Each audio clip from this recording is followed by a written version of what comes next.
I want to talk about the Air Force for just a minute. Combat control specifically.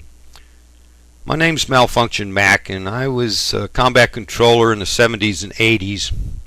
These guys are just doing us real good today. I wanted to show you some pictures of them out in the field. Most of the stuff's been classified, and I've never been able to get hold of them, but now that I have, I'm not going to waste your time with any headbanging music either. I'm going to tell you about my greatest adventure. Grenada. 2 o'clock in the morning, I was woken up out of bed.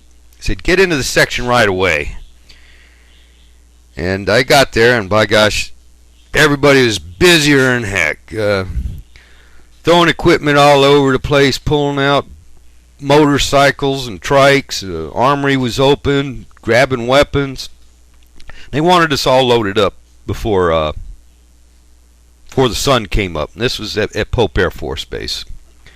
Well, we managed that, and they flew us out of there. Wouldn't tell us where we were going, but of course I knew it was Hunter Airfield when we got there. I'd been there many a times working with the Rangers, and this was the home of the 1st Battalion Rangers. They put us in isolation a couple days and wouldn't really tell us what was going on, but kept us busy testing, sighting in weapons, checking our gear, making sure everything was okay. And then one night, after we'd been there a couple days, they loaded us up on some airplanes. Just found out we were going to go to Grenada, and they wanted somebody to parachute in with the SEALs and do a little recon. And I'll tell you, I didn't want to do that. Go in a day before. Well, Coach Pantages, Dick West, and Jerry Jones were selected for that mission. Thank goodness. There were some other jump teams.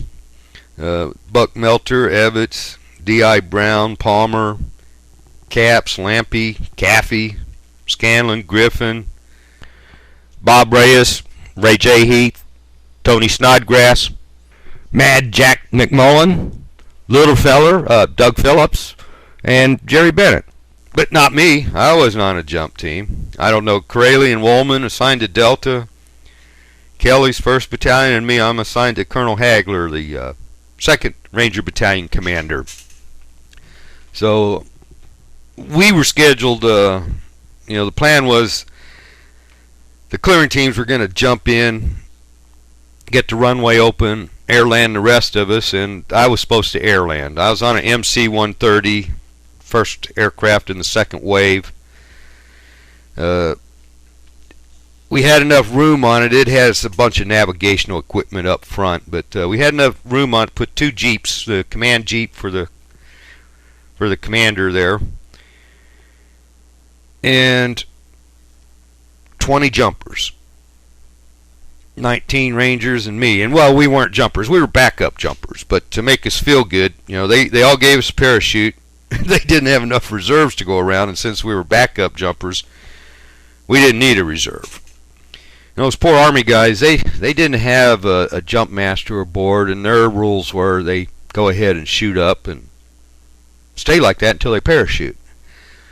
Well, luckily, me being the only Air Force guy there, and I had long hair, it's a little bit out of regulations, and I'm with all these Rangers, which are all shave-headed, and they usually left me alone.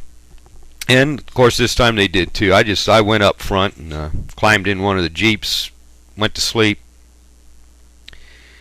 And I'd been on these missions quite a few times before. We usually just flew around, had a good time, and returned to base and said, well, maybe next time. Checked my watch, and sure enough, we were past our jump time. I figured we were heading back, but all of a sudden the aircraft commander comes over the intercom and says, guys, they're getting their butts pounded on the ground. They need your help. You're parachuting in. You're going to save them. 20 minutes to jump time. So holy smokes, not only do we get some bad news, but we find out we only have 20 minutes, and I don't have a parachute on, so I'm starting to panic a little bit. I start moving around, but after that 20-minute warning, about a minute later, they came across, and all of a sudden it was 10 minutes. And now, I'm really panicking. But I managed to get my stuff on. I was trying to get my equipment. I was lucky enough to have a satellite communications radio with me. About the heaviest darn thing. Well, never mind.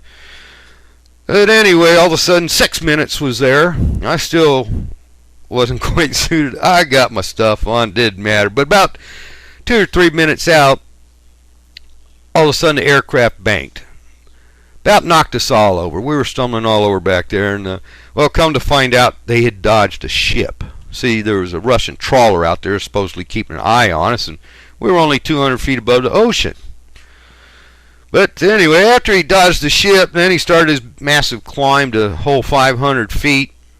They opened up the doors, and the first thing that got me was, hey, it's daylight out there. We're supposed to be jumping at night. Oh, well. What could I do about it? All of a sudden, everybody's jumping. I was the last one on the airplane, following up the stick. Get out, no problem. It was great. See the runway down there, land right on the shoulder of the runway. I'm laying there feeling myself going, hey, nothing's hurt. But I'm also listening to all this boom, boom, boom. And I'm going, oh my gosh, they're killing us. And that was the problem. There were enemy aircraft anti-aircraft guns up on the mountainside. They were shooting at the airplanes and the jumpers and all this. And I know, oh my God, they're going to get me here. They're just killing me.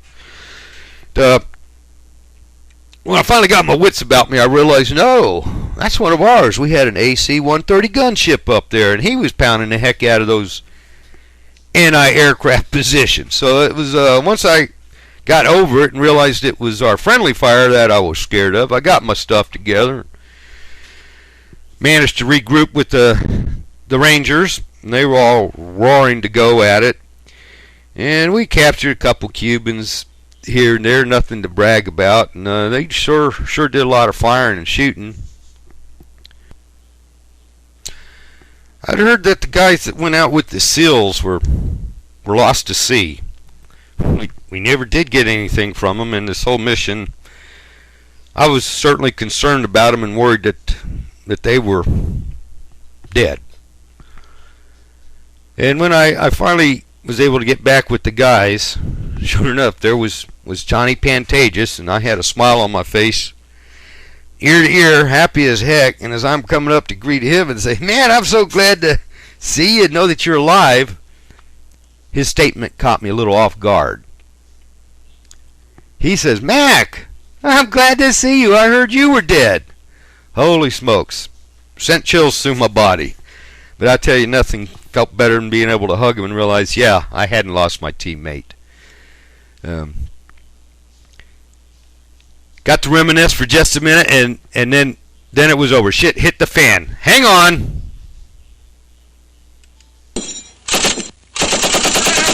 Get him in here.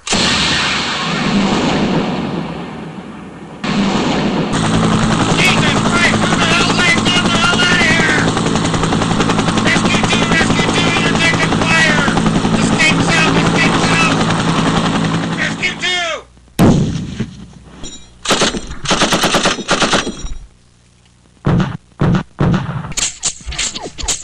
What the hell's that? Jesus Christ, get out!